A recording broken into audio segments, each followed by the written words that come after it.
He's been by the Queen's side for the last 70 years and, later this week, the Duke of Edinburgh will perform his last duty. On Wednesday, Prince Philip will meet Royal Marines who have just taken part in a 1,664-mile trek at Buckingham Palace. For the Queen, his presence has been one of steadfast support. For the public, he's almost as famous for his often off-color gaffes as he is for a life of duty. Whatever you think of the royal family, there's no denying he makes it more interesting. His age and health problems have, however, got people wondering what happens when Prince Philip passes away. When that does happen, there are 5 things the British public can expect to take place. 1. How the news will break. Should the Duke of Edinburgh die overnight, the official announcement is likely to be made at 8 a.m., and the BBC will be the first to have the news confirmed. 2. No fancy funeral for him. He may be entitled to a full-blown state funeral, but the Duke has expressed a preference for something a little more simple.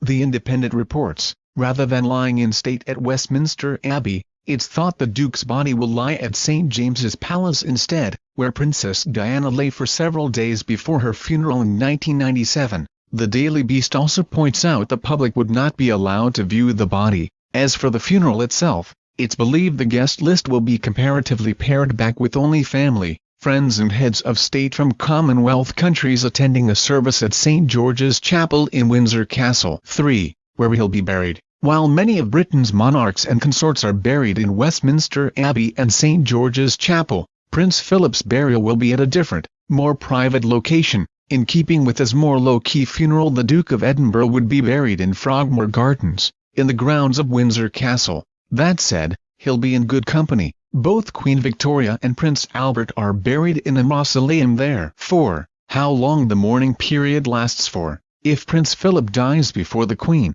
she is expected to enter a period of mourning which will last for 8 days. During this time, laws will not be given. The royal assent and affairs of state will be put on pause in a sign of respect. 5. When the Queen will return to public duties, the period of royal mourning will then continue for a further 30 days, after which the Queen will make a full return to public life and duties. Thank you for watching.